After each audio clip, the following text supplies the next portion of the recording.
Y he titulado esto como el temor del Señor. Incluso podríamos ponerle un tipo de título alternativo, pensando en que esta es la meditación de un temeroso de Dios. Salmo 139. Hermanos amados, Matthew Henry explicó en el inicio de su comentario a este salmo que algunos de los maestros judíos son de la opinión que este es el más excelente de todos los salmos de David y contiene una muy piadosa meditación sobre la doctrina de la omnisciencia de Dios. Por tanto, nuestro corazón debería ser arreglado y lleno mientras cantamos este salmo. Ciertamente nuestro corazón necesita ser arreglado, hermanos, compuesto, pero también necesita ser lleno. Y Matthew Henry consideraba que al meditar en este salmo, eso es lo que sucedería. En cuanto a la autoría de este salmo, hay diversas opiniones. Unos piensan con razón que no fue escrito por David, aunque tiene muchas partes de otros salmos. Sin embargo, Francisco La Cueva decía que las ideas y el lenguaje utilizado originalmente son de tono arameico. Entonces, por eso es que muchos creen que no era de David. Así es que es muy probable que fue escrito, dice él, después del exilio. Aún así, mis hermanos, mi interés principal esta mañana está puesto en guiar nuestros pensamientos hacia la oración que encontramos al final del Salmo. Porque esta, como dije, es la meditación de un temeroso de Dios. Y al final del Salmo pareciera que concluye con una maravillosa oración que todos nosotros deberíamos de hacer. Esta oración está en el versículo 23 y 24. Si ustedes pueden leerla conmigo, por favor. Salmo 139, versículos 23 y 24. Dice: examíname, oh Dios, y conoce mi corazón. Pruébame y conoce mis pensamientos, y ve si hay en mí camino de perversidad, y guíame en el camino eterno. Oremos esta mañana, hermanos, pidiendo sabiduría a nuestro Dios. Padre nuestro que estás en los cielos, te damos gracias porque podemos leer esta palabra maravillosa. Señor, nosotros queremos que nuestro corazón sea arreglado y sea lleno en la meditación de este salmo. Que así como lo fue para David al escribirlo, o para quien lo haya escrito, así sea para nosotros. Que realmente sea lleno de gracia para nosotros. Que tu Espíritu lo use para operar nuestro corazón, porque lo necesitamos. Necesitamos corazones sanos y llenos. Así es que en tus manos estamos, Dios mío. Dios bendito, Dios nuestro, en el nombre de tu Hijo amado, nuestro Salvador, oramos. Amén.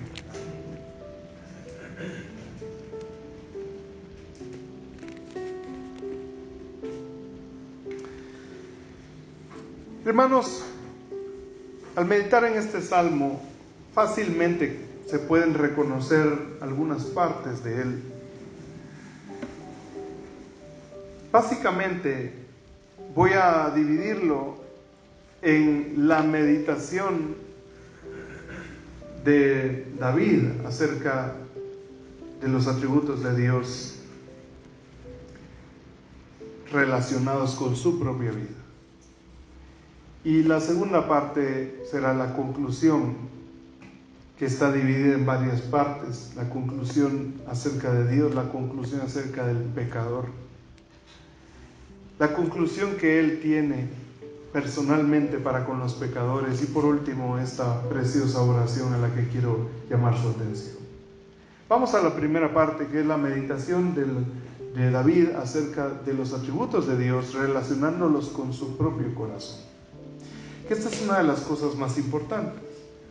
Nosotros podríamos pasar meses hablando de los atributos de Dios, y alguien quizá jamás llegaría al punto de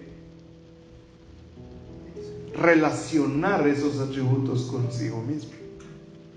Es decir, de encontrar qué tienen que ver esos atributos con nosotros. Muchas personas no lo han hecho y por eso no temen a Dios. Dicen Dios es grande y por eso le piden milagros, pero no lo temen. Entonces ese es el punto. No lo relacionan para con ellos. Una de las cosas más importantes en cuanto a la predicación, a mi labor como obispo, es mostrarles quién es Dios. Pero no podemos quedarnos solo ahí. La segunda cosa que yo debo hacer es mostrarles quiénes son ustedes delante de ese Dios. Y entonces eso es lo que hizo David aquí. Esta oración final es una oración temerosa de Dios, y lo que lo llevó a esa oración fue su meditación acerca de los atributos de Dios, pero relacionando esos atributos con Él mismo. No está hablando solo de un tema, voy a hablar de un tema, de la omnisciencia de Dios en general. No, ¿qué tiene que ver la omnisciencia de Dios conmigo? Voy a hablar de la omnipotencia de Dios, sí, pero no solo como el tema, sino voy a pensar qué tiene que ver esa omnipotencia conmigo. De hecho, hay 3 atributos básicos que él medita. Primero es la omnisciencia, del versículo 1 al 6. Después encontramos la omnipresencia de Dios, del versículo 7 al 12. Y por último, la omnipotencia de Dios, del versículo 13 al 16. Vamos a ir primero a esta meditación. Si ustedes notan, hermanos, el Salmo inicia con David sobrecogido por la meditación de los atributos de Dios. Él no inicia el Salmo como diciendo voy a hablar de este tema. Él ya inicia sobrecogido. ¿Sí? Dice, oh Jehová, oh Yahweh, oh Jehová. Es muy difícil saber cómo se pronunciaba el nombre porque es un idioma extinto. Pero hermanos amados, él utiliza el nombre de Dios y dice, tú me has examinado y conocido. Creo que esta frase, hermanos, ya nos indica que él estaba bajo la lupa de Dios, bajo el ojo, el escrutinio de Dios. Estaba desnudo ante aquel que todo lo puede ver. De hecho, como dice la Escritura en Hebreos 4:13, algunos se saben de memoria Hebreos 4:12 acerca de la palabra de Dios, pero Hebreos 4:13 dice lo siguiente. El 12 dice que la palabra de Dios es viva y eficaz, ¿verdad? Más cortante que toda espada de 2 filos. Lo que quiere decir aquí el autor es que la palabra de Dios puede penetrar hasta donde nada ni nadie ha podido penetrar jamás. Pero después en el versículo 13 dice, miren lo que dice, y no hay cosa creada que no sea manifiesta en su presencia. Antes bien, todas las cosas están desnudas y abiertas a los ojos de aquel a quien tenemos que dar cuenta. Este versículo es hacia el que nos lleva el versículo 12. Muchas personas han citado el versículo 12 por el tema de la palabra de Dios, pero no lo llegan a relacionar con su intimidad, con sus corazones. Pero el versículo 13 aquí sí lo hace, por eso nunca debemos leer un versículo de la Biblia, hermano. Hay un libro de interpretación bíblica que se llama así, nunca lea un versículo de la Biblia. Parece raro, ¿verdad? Llama la atención. Pero a lo que se refiere es que no debemos aislar versículos. La mayoría de gente aísla Hebreos 4:12, pero no logra ver cómo el autor lo relaciona con nuestro corazón. ¿Quiénes somos nosotros delante de ese Dios y de esa palabra? Y el versículo 13 dice que todas las cosas están desnudas y abiertas a los ojos de aquel, ¿bien? De quien tenemos que dar cuenta. Y esto es lo que pasa en el versículo 1 del Salmo 139. Él se da cuenta que él está desnudo y su corazón está abierto ante los ojos de aquel a quien tenemos que dar cuenta. Y Él dice,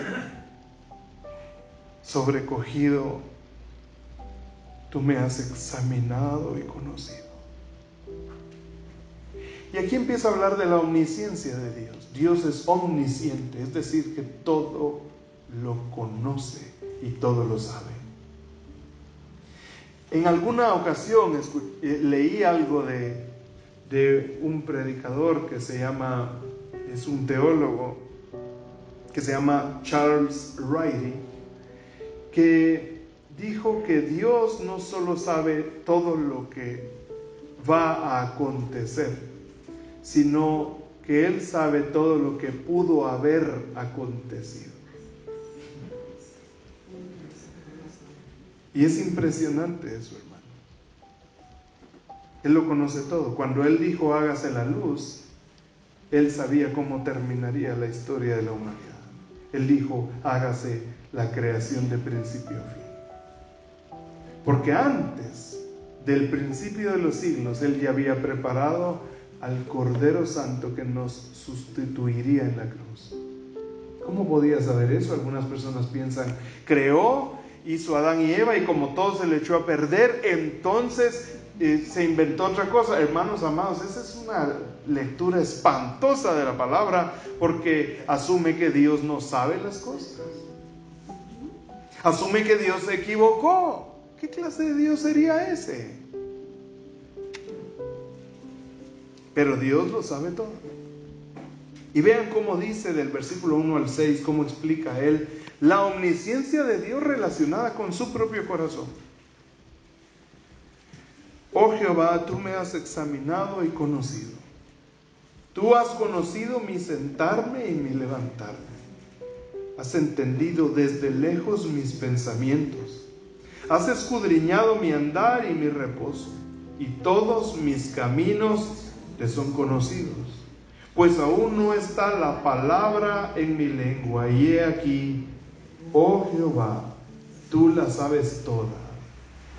Detrás y delante me rodeaste y sobre mí pusiste tu mano.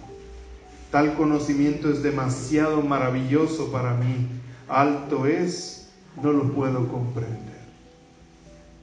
Él empieza a hablar de la omnisciencia, pero automáticamente la relaciona con Él mismo.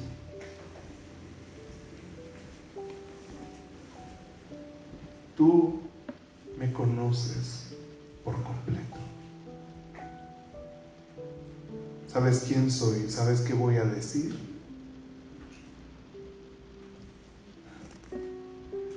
Es un conocimiento muy, muy alto, hermano.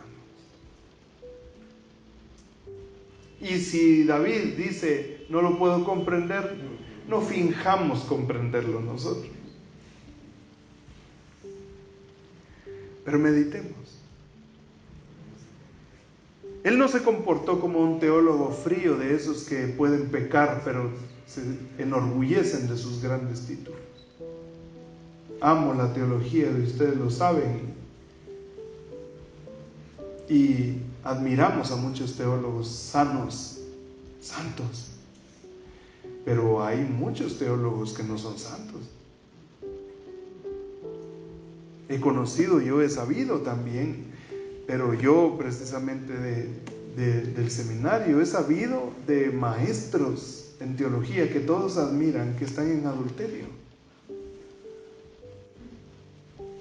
Maestros de teología, no con una, sino con 2 maestrías. Estamos hablando de 8, 10, 12, 15 años de estudio universitario, decidiendo ser ecuménicos. Escritores de libros de seminario teológico. Personas que nosotros admiramos, leemos. Y la verdad es que su trabajo ha sido muy beneficioso para el campo de la teología, siendo ecuménicos. Así es que no se trata de hablar de la omnisciencia de Dios, se trata de entender qué tiene que ver esa omnisciencia conmigo, contigo. Él sabía que estarías hoy aquí. Él sabía. Cuando pecamos, Él sabía que pecaríamos.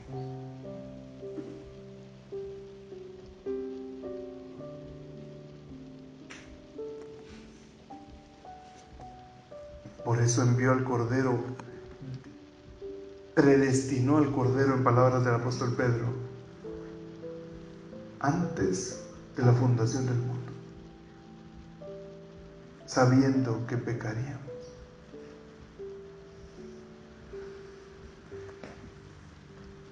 Es muy alto este entendimiento, que yo no puedo esconder ni un pensamiento de Dios. Charles Spurgeon dijo que nuestros pensamientos son palabras delante de Dios. Y preguntan algunos evangelistas sanos como Ray Comfort, le preguntan a la gente, ¿qué pasa si hiciéramos un video y pasáramos en video de alguna manera tus pensamientos delante de tu familia y delante de la iglesia?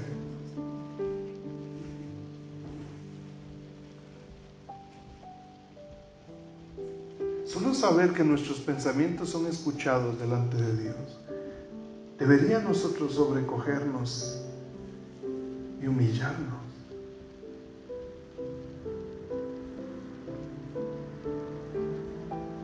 El temor de Dios proviene de comprender que nada podemos esconderle,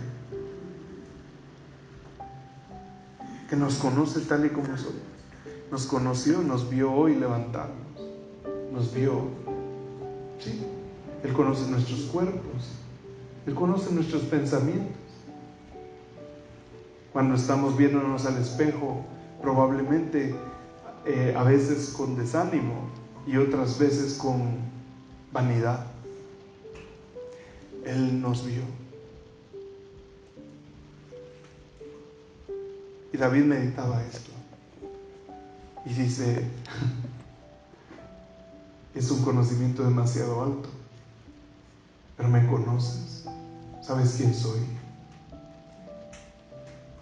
Y esto puede ser un gran consuelo a la vez que un pensamiento de verdad destructor,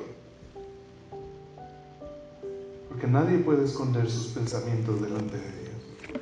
La segunda cosa en la que meditó David fue la omnipresencia de Dios, que Dios está presente en todo lugar.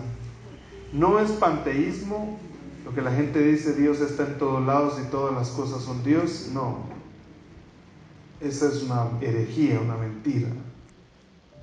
Sino que Dios no está sujeto al espacio ni al tiempo y puede estar en todo lugar. No hay nada que esté escondido de Él. Vean cómo lo dice, porque recuerden, ahora relaciona la omnipresencia de Dios con Él. ¿Qué tiene que ver esa omnipresencia conmigo? Y leemos del versículo 7 al 12. ¿A dónde me iré de tu espíritu? ¿Y a dónde huiré de tu presencia? Ya ven, ahora la palabra es presencia, antes era conocimiento. Si subiere a los cielos, ahí estás tú. Y si en el Seol hiciere mi estrado, he aquí, allí tú estás. Si tomare las alas del alba y habitare en el extremo del mar, aún allí me guiará tu mano y me asirá tu diestra. Si dijere, ciertamente las tinieblas me encubrirán, aún la noche resplandecerá alrededor de mí. Aún las tinieblas no encubren de ti, y la noche resplandece como el día. Lo mismo te son las tinieblas que la luz. Primero lo relaciona con Él, suponiendo que está en el buen camino, diciendo, aún si yo me fuera al extremo del mar, tu mano me guiará y me tomará. Pero después lo relaciona con Él en un mal camino. Si yo quisiera encubrirme, si yo quisiera cubrir mis pecados, si yo quisiera alejarme de ti a un lugar oscuro, esa oscuridad para ti sería como la luz.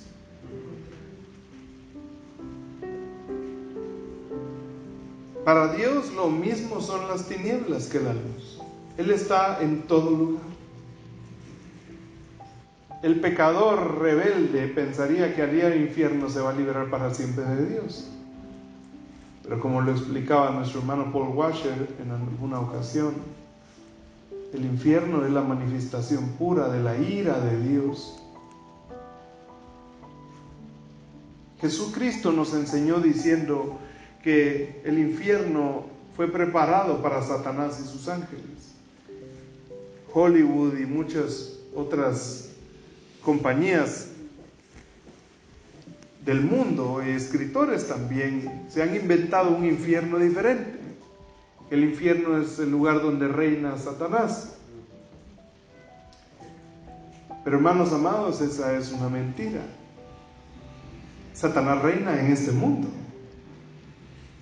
sobre todos los hijos de desobediencia, sobre todos los que no obedecen al Evangelio de Jesucristo. Hoy todo el mundo está bajo el maligno, dice la Escritura. Todo el mundo. Dice que todos andan en Efesios capítulo 2. Todos andan al son que Satanás les toca. Esa es otra versión. No la van a encontrar. Pero dice ahí que todos los hijos de desobediencia andan en la vanidad de su mente, haciendo la voluntad de sus pensamientos, conforme al príncipe de la potestad del aire, dice el espíritu que hoy opera en los hijos de desobediencia. Satanás reina sobre todos aquellos que rechazan a Cristo, y aún sobre todos los que mencionan a un Cristo diferente. Todos estos falsos apóstoles y profetas modernos que se inventaron otra doctrina diciendo que ellos tienen autoridad de poner nuevas doctrinas. Mencionan a Dios, pero no saben que están contra Dios. Y hermanos amados, nosotros podríamos huir al infierno. Podríamos huir a una religión mundana. Podríamos irnos con los Krishnas. Podríamos irnos con algún grupo por ahí que se considere ateo, pero jamás podríamos huir de la presencia de Dios. Decía nuestro hermano Adrian Rogers que ser ateo es como tirar un boomerang a la altura del cuello y voltear la cara imaginando que ese boomerang ha desaparecido. Eso es ser ateo. ¿Qué va a hacer el boomerang? Ese es el problema. Nosotros creemos que de alguna manera podemos escaparnos de Dios. Cuando alguien ve pornografía, piensa que Dios no lo está viendo, porque se esconde para que su familia no lo vea. Muchas veces vemos cosas en el teléfono que no son debidas y que no las veríamos abiertamente delante de otros. Entonces lo hacemos a escondidas. ¿Pero a escondidas de quién? De los hombres. Pero lo que está sucediendo aquí en este salmo es que David reconoce que él no puede huir de Dios, puede huir del mundo entero, puede irse al cielo, puede irse al infierno, que Dios está ahí. No hay lugar donde Dios no esté. Satanás teme al infierno, hermanos.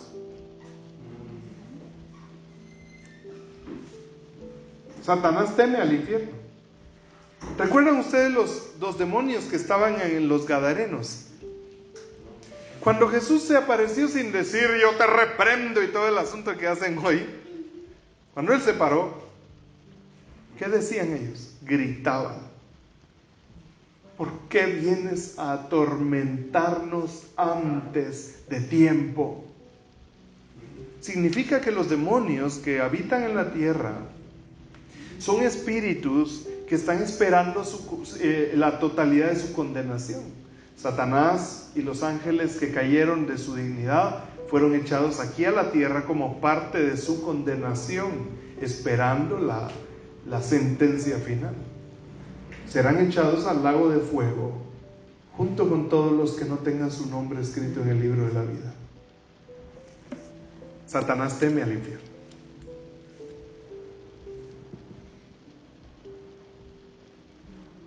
Usted no debería temer al infierno, usted debería temer a Dios.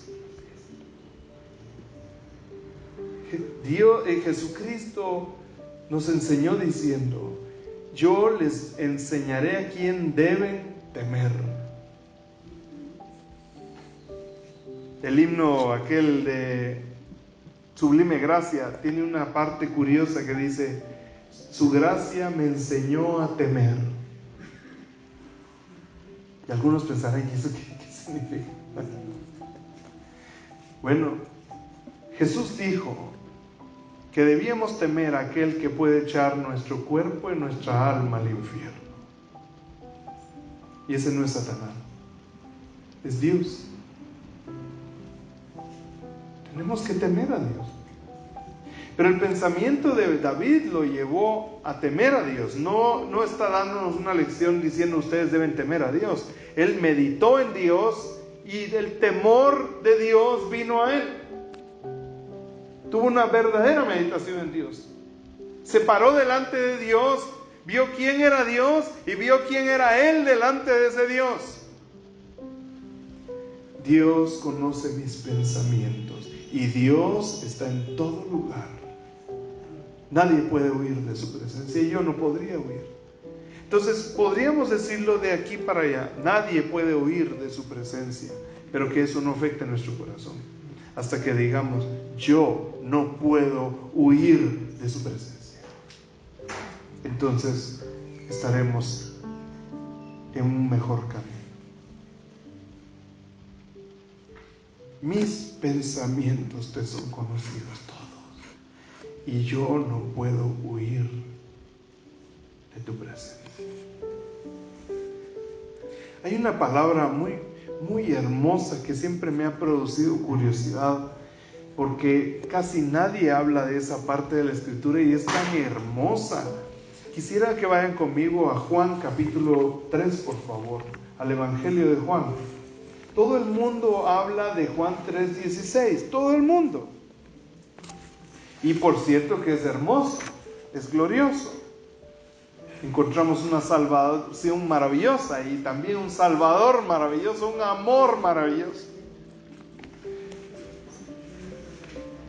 Pero lo que sigue después es lo que digo yo que casi nadie habla. Vean por favor que dice Juan 3 del 17 en adelante.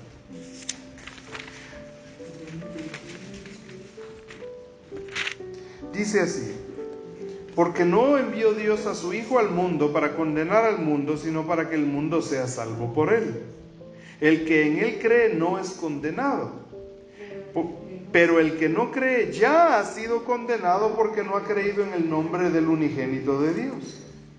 Y esta es la condenación: que la luz vino al mundo y los hombres amaron más las tinieblas que la luz, porque sus obras eran malas. Porque todo aquel que hace lo malo aborrece la luz y no viene a la luz para que sus obras no sean reprendidas. Se está escondiendo de Dios. Mas el que practica la verdad viene a la luz para que sea manifiesto que sus obras son hechas en Dios. ¿Ven ustedes? Los creyentes se acercan a la luz porque entienden que no pueden huir de Dios. Y se acercan para que Dios los examine, para que Dios los limpie. Pero los pecadores se alejan del Cristo porque Cristo era la luz. Los pecadores se alejan de la luz y creen que van a esconderse en las tinieblas. La razón por la que creen esconderse o quieren esconderse es porque no quieren que sus obras sean reprendidas. Muchas personas dejan de venir a la iglesia cuando se sienten mal por sus pecados. ¿Pero acaso Dios no está en sus casas?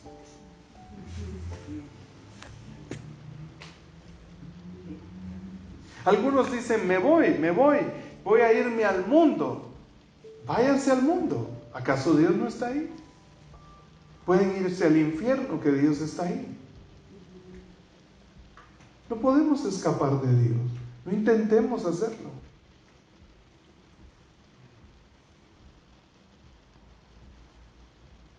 Los temerosos se exponen. Examíname, Señor.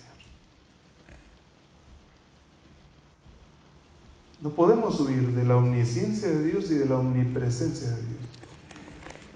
Y el último atributo en el que meditó David fue la omnipotencia de Dios. Vean versículos 13 al 16. Dice así: porque tú formaste mis entrañas, tú me hiciste en el vientre de mi madre. Tú me hiciste en el vientre de mi madre. Vean, él está relacionando la omnipotencia de Dios con él mismo. Tú me hiciste. Te alabaré porque formidables y maravillosas son tus obras. Estoy maravillado y mi alma lo sabe muy bien. No fue encubierto de ti mi cuerpo. Bien que en oculto fui formado y entretejido en lo más profundo de la tierra. Mi embrión vieron tus ojos. Y en tu libro estaban escritas todas aquellas cosas que fueron luego formadas, sin faltar una de ellas. Él no dice, Dios creó a la humanidad. Él dice, tú me hiciste en el vientre.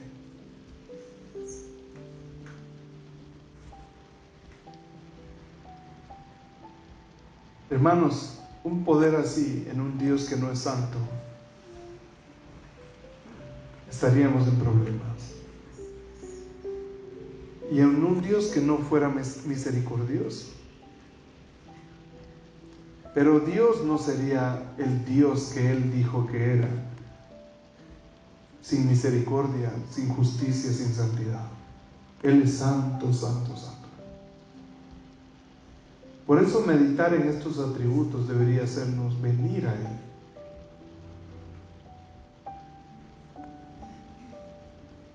La bondad de Dios es un problema para los malos, pero no para los que se acercan a Él.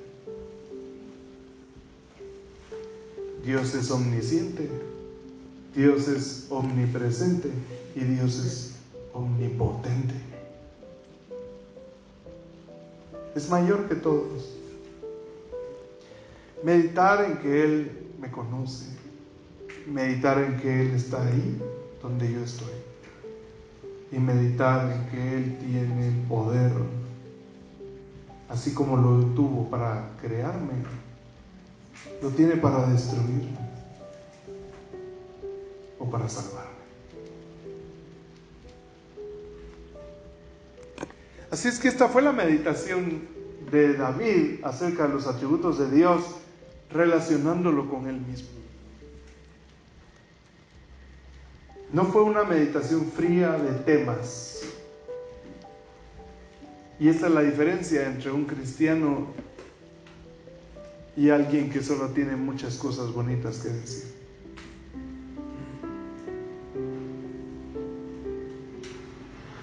Relacionó quién es Dios y quién es Él delante de ese Dios. ¿Cómo lo afectan a Él los atributos de Dios? Y entonces concluye, por supuesto, Dios es maravilloso. Es la primera parte de su conclusión. Vean los versículos 17 y 18. Cuán preciosos me son, oh Dios, tus pensamientos. Cuán grande es la suma de ellos. Si los enumero se multiplican más que la arena. Despierto y aún estoy contigo.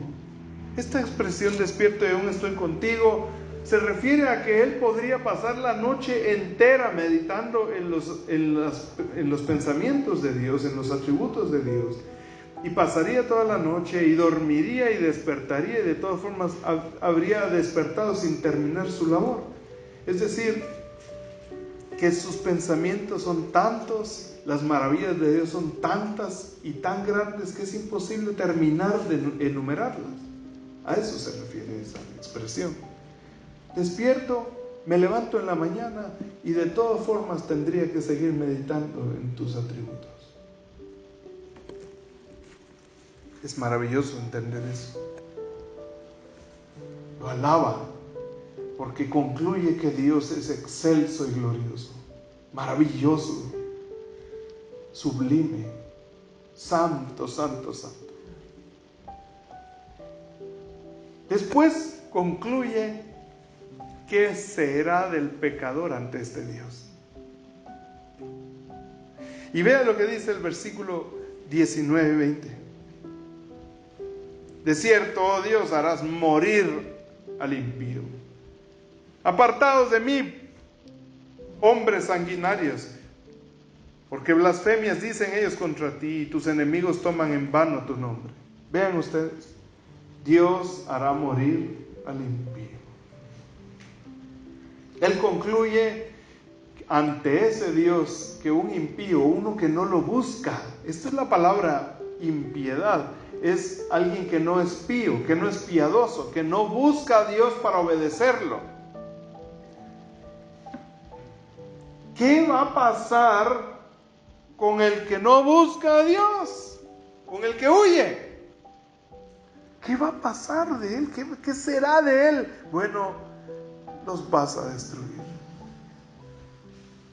Un pensamiento similar lo encontramos en el Salmo 73, al final. Vean lo que dice el Salmo 73, versículos 27 y 28. Porque he aquí los que se alejan de ti perecerán. Tú destruirás a todo aquel que de ti se aparta. Y después dice: pero en cuanto a mí, el acercarme a Dios es el bien. He puesto en Jehová el Señor mi esperanza para contar todas tus obras. Es que ante Dios, cuando entendemos sus atributos, quedamos entre la espada y la pared. Es decir, no podemos escapar de la realidad de Dios. ¿A dónde?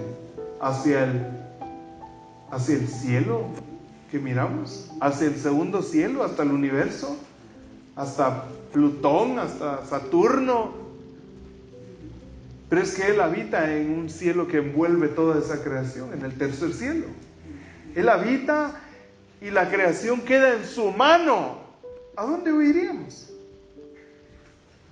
Un Dios tan sublime tratando con personas tan insignificantes y encima tan ofensivas como nosotros. Porque lo ofendemos todos los días. Ofendemos su santidad todos los días de miles de maneras que a veces ni siquiera entendemos. Pero huir de Él es necio. Y Él destruirá a los que huyen de Él. ¿Qué nos queda?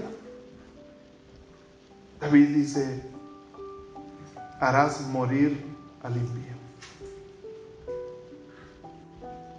Por supuesto, argumenta a favor de su separación. Él argumenta diciendo que él no es de estos impíos. Diciendo, versículos 21 y 22, no odio, Jehová, a todos los que te aborrecen, y me enardezco contra tus enemigos. Los aborrezco por completo, los tengo por enemigos. Ahora, quiero explicar esto. Todos los píos, todos los santos aborrecen a los impíos, pero no en un sentido, no como para no evangelizarlos. La evangelización es un acto de amor para alguien que no lo merece. Así es que estas expresiones no pueden ser utilizadas para argumentar que por eso no le hablamos a los pecadores, porque eso nos haría santurrones. Nosotros debemos, con el amor que se nos dio inmerecidamente a nosotros, evangelizar y clamar que los impíos vengan al Señor con un amor que tampoco merecen, el amor que viene a nosotros por el Espíritu Santo. Si es que no tenemos excusa para decir: ay, ellos son pecadores, no me junto con ellos. Pero estas palabras sí dicen, marcan la relación que hay entre un hombre que ama a Dios y otro que no ama a Dios. Decía J.C. Ryle que nosotros no deberíamos de tener una amistad íntima con alguien que no hace bien a nuestra alma. Toda persona que ama la santidad aborrece la manera de vivir de las personas que no son santas. El apóstol Pedro dice que ellos incluso nos insultan porque no corremos con ellos en el mismo desenfreno de disolución, en el mismo desenfreno de destrucción. No corremos con ellos. Y por eso hasta nos insultan. Si nosotros amamos la compañía de gente que no ama a Dios, el que está mal somos nosotros. Cristo hacía compañía a muchos pecadores, publicanos, pero les hablaba de su reino. No estaba con ellos para carcajearse y reírse de las barbaridades que dicen y bailar un su poquito ahí, una sucumbia con alguna señora por ahí, no. Algunas personas creen que eso es lo que hacía Cristo. Si Él andaba con pecadores, por eso yo voy a las fiestas. Nada que ver. Es que Él fue a una boda, entonces yo voy a las bodas a bailar y a tomar. Nada que ver. Hay gente que así usa la Biblia, ¿cierto o no es cierto? Él les hablaba de su reino. Y bien que deberíamos de hacer eso con los pecadores, hablarles de la salvación, pero amar sus costumbres, amar sus malas palabras, su desprecio a Dios. Si nosotros nos sentimos bien con el que detesta a Dios, entonces los que están mal somos nosotros. Entonces él argumenta que él está separado de ellos y aborrece su vida impía. Y entonces, después de esta larga meditación y esta conclusión, termina con un clamor que debería ser nuestro clamor. Esta oración reverente, esta es la oración de un temeroso de Dios. En base a que no puedo escapar de Dios, en base a que Él conoce hasta mis más pequeños pensamientos, con base en que no puedo huir de su presencia y que Él es omnipotente que destruirá a los impíos. Entonces mi oración es: examíname. Vean los verbos que utiliza: examíname, conoce mi corazón, pruébame. ¿Ven los verbos? Basados en los atributos que habló. Él se está exponiendo, se está desnudando voluntariamente. Él inició diciendo: tú ya me has examinado, pero ahora yo me expongo a ti. Examíname, pruébame. Me dijo una vez un falso predicador a mí: nunca le pida a Dios paciencia, porque le va a mandar pruebas. ¡Wow! ¡Qué sabio! Por supuesto, estoy siendo sarcástico, ¿verdad? Y así mismo dice: nunca le pida a Dios que lo pruebe.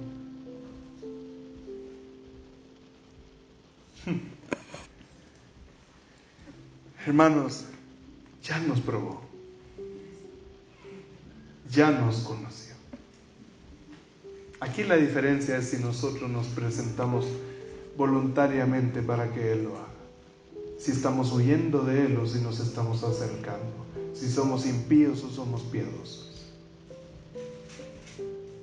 En este sentido, buscar a Dios es buscarlo para que nos muestre nuestra realidad eterna. ¿Sí?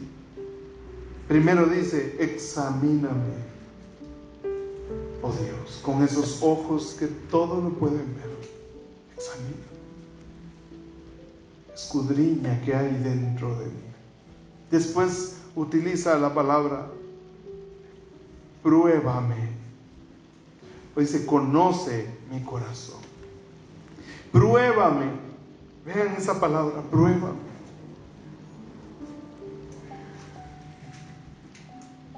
conoce mis pensamientos. Me está concediendo voluntariamente que lo ponga en la balanza, que pese, que sopese sus pensamientos. ¿Se acuerdan de lo que les dije? Que decía Ray Comfort, le dice a los pecadores: ¿qué pasa si tus pensamientos los pusiéramos en una pantalla y enfrente de todos tus familiares? Todos dicen: ¡ay, no! Pero eso es lo que David le está diciendo a Dios que haga. Pon delante de ti todos mis pensamientos. Pon delante de ti mis codicias, mis pasiones. ¿Quién soy? ¿Qué tengo? ¿Qué tengo y qué no tengo? Escudriñame. Es como buscar una aguja en un pajar. Es discernir, es separar todas las piezas y examinar cada una de ellas. Señor, si no puedo escapar de ti, entonces examíname. Y la última expresión es: guíame en el camino eterno.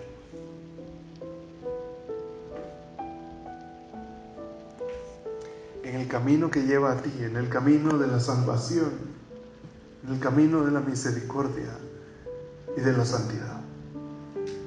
Guíame en ese camino. Vean eso, hermanos.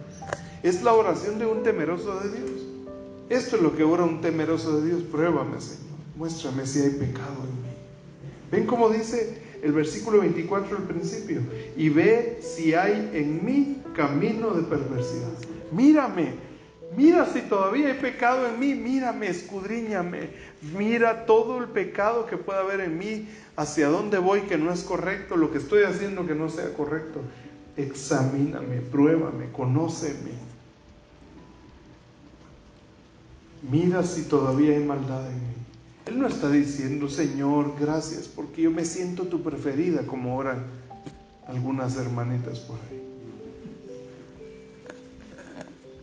Yo iba a muchos eventos de mujeres, ustedes lo saben, y escuchaba mucho cosas como esa. Mujeres ricachonas que se sentían las preferidas de Dios porque le acaban de dar un nuevo carro de agencia. No conocen a Dios. Dios es santo, santo, santo. Hay que temer a Dios, sí, pero el temor de Dios no es un temor. El temor de Dios no es un temor dañino. No es un temor nocivo que nos hace daño. No es aterrorizarse. No es como si un león viene persiguiéndonos. El temor de Dios es un temor sano, es un temor reverente. En realidad lo que busca es que nosotros respetemos a Dios. El temor de Dios es respeto hacia Dios. El temor de Dios es como si nosotros viéramos a un león parado frente a nosotros. No está persiguiéndonos, no es susto, es respeto por lo que Él puede hacernos. Alguno se ha parado frente al mar y dice: uy, yo respeto la naturaleza. Bueno, eso multiplicado por cuantas veces se pueda, es lo que deberíamos de sentir por Dios. El mar solo puede matar nuestro cuerpo. Los ladrones matan y hurtan, pueden matar nuestro cuerpo, pero ninguno de ellos puede tirar nuestra alma al infierno. Dios sí. Y nos conoce. Los ladrones no nos conocen. Nadie nos conoce como Él. Ustedes piensan que sus padres los conocen, que sus hijos los conocen. Nadie los conoce como Dios. Hay muchos pecados de los cuales nosotros no quisiéramos ni siquiera hablar, y no vale la pena hablar, ¿verdad? Pecados, pensamientos que mejor nos callamos. Pero delante de Dios son palabras expuestas, no pueden ser escondidas. Así es que delante de Dios no hay nada que podamos callar. Contrario a la herejía del Vaticano, nosotros no tenemos que confesarnos con un sacerdote. Pero ante Dios es necesario confesarlo. Es necesario abrir nuestro corazón y decirle: Señor, este soy. Tú lo sabes. Algunos de ustedes han orado de esa manera: Señor, tú sabes que yo soy este hombre impaciente. Mira, acabo de ver a esta mujer con lujuria, la deseé con mi corazón. Y tú lo sabes y te pido perdón.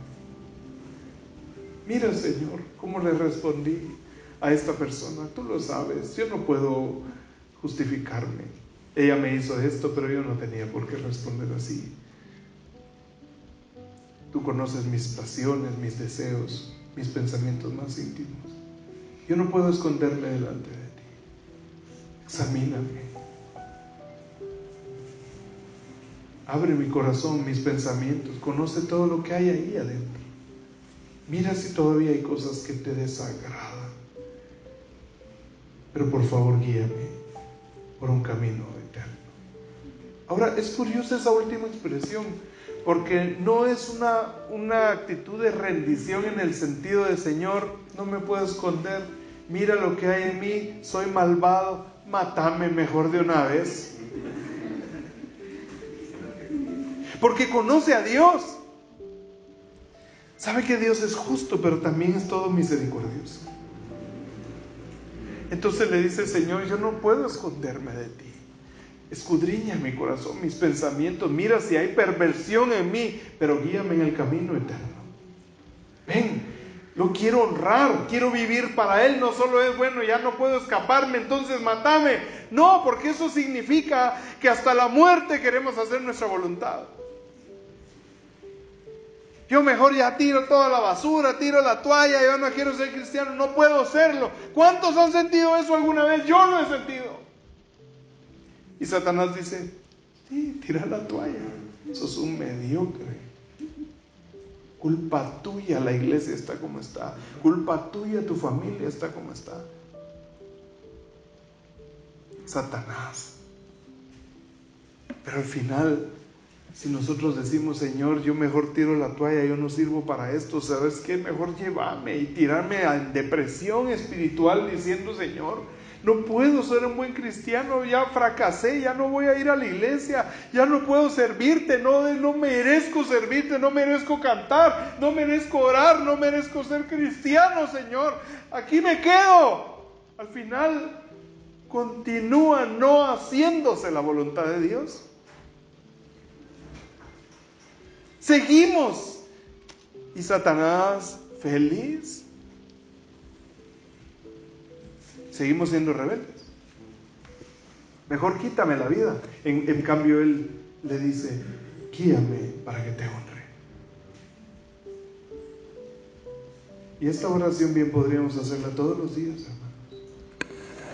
Porque de nada sirve que uno diga: ya no voy a orar, porque Dios conoce los pensamientos.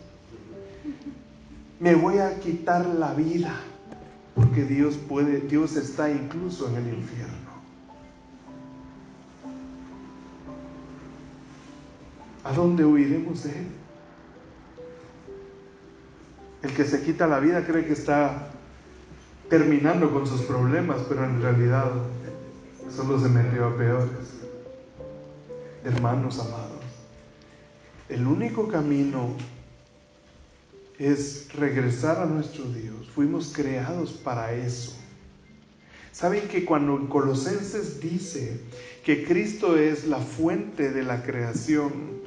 Esa palabra significa que es de Él que venimos y es a Él que debemos regresar. Es decir, que Él es el centro, el eje sobre el cual gira todo lo creado. Nacimos de Él, es decir, Él es la razón de nuestra creación, pero nacimos para Él, para conocerle y amarle a Él. Los que se alejan morirán. Pero el temeroso de Dios dice: Señor, aquí estoy. ¿Pueden un día ustedes hincarse o tirarse en el suelo y poner sus brazos y decirle: Señor, si quieres aniquílame, pero yo lo que quiero es hacer tu voluntad? Yo lo que quiero es amarte. Muéstrame el camino eterno. Y por supuesto nos llevará de regreso a Cristo. Y Cristo nos dirá: el que viene a mí yo no le echo fuera. Yo tengo el poder para dar vida a quien yo quiera. Y ese Señor misericordioso con sus tiernas manos nos limpiará y nos hará seguir adelante. Hay una parábola de la vid y los pámpanos en Juan capítulo 15, y siempre me he preguntado qué significa aquello de el Padre vendrá, el jardinero, que es el Padre, vendrá y nos limpiará para que demos más fruto. Y esa palabra de los limpiará para que den más fruto, siempre he pensado qué significa. Sin duda hay temporadas en las que Dios quitará la hojarasca y muchas cosas que no están bien y nos limpiará para que sigamos adelante. Y creo que esa temporada pasa por la humillación nuestra, llorando, examinándonos, dejando que Él nos limpie para que sigamos nuestro camino dando fruto para su gloria. Esta es la oración de un temeroso de Dios. Temamos a Dios, hermanos. Él es omnisciente, omnipresente, omnipotente. No podemos huir de Él. Dichosos los que se acercan por medio de su Hijo. Dichosos. Padre, te damos gracias por tu hermosa palabra, gloriosa palabra. Te adoramos en esta hora, porque tú conoces todos nuestros pensamientos. Te adoramos por tu omnisciencia, porque, Señor, nada puede escapar de ti. Nuestros pensamientos son palabras delante de ti. Te adoramos. Sabemos que te hemos fallado y nuestros pensamientos te ofenden todo el tiempo, pero te adoramos por tan grandioso conocimiento que nos haces tener. Te adoramos porque tú estás en todo lugar y nos viste hoy en la mañana, nos viste levantarnos, nos viste acostarnos ayer. Si hoy estamos vivos es porque tú nos sustentabas. Señor, tú no estás en la iglesia, tú no estás solo, tú estás en todo lugar y estabas ahí donde yo estaba. También cuando estaba pecando, ahí estabas, y te pido perdón por eso. Pero, Señor, es tan maravilloso entender quién eres. Entendemos tu poder, que es infinito. Entiendo que tú me formaste en el vientre de mi madre. Tú me formaste, mis deficiencias, mis fortalezas, todas te pertenecen. Tú me creaste así, y aún las debilidades las dejaste para que dependiera de ti. ¿Quién puede escapar a ese poder? Te adoro, te adoramos hoy por tu gran majestad. Sin duda los que se alejan de ti tienen que perecer, van a ser destruidos. Pero en cuanto a mí, te dijo David, y te dijo Asaf, y te digo yo, y te decimos juntos, en cuanto a nosotros, por favor, examínanos, conoce nuestro corazón, nuestros pensamientos, y mira si hay todavía cosas malas, sácalas a la luz. No importa si yo quedo humillado, pero en tu mano, Señor, tengo esperanza. Si tú me humillas, tengo esperanza.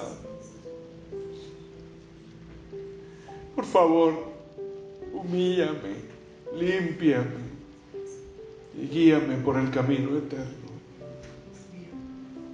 que es por medio de tu precioso Hijo y que nos has dado a conocer.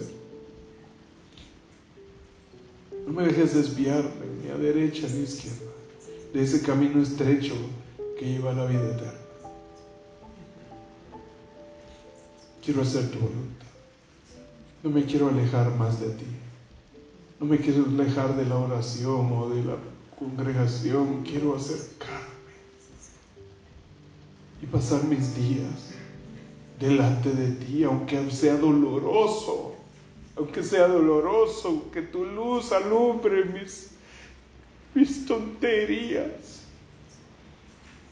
mis inconsistencias,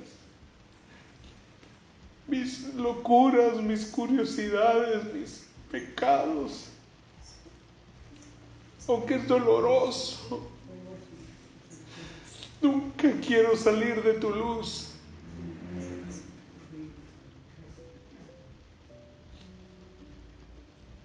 Por favor, llévanos de la mano para que hagamos tu voluntad y tú seas exaltado.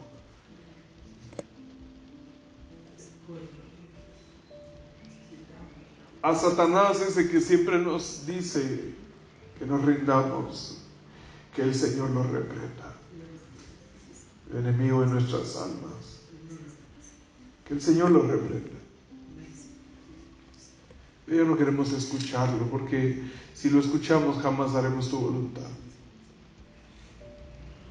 Guíanos por el camino eterno, te lo pedimos. Por Cristo nuestro precioso Salvador. Amén.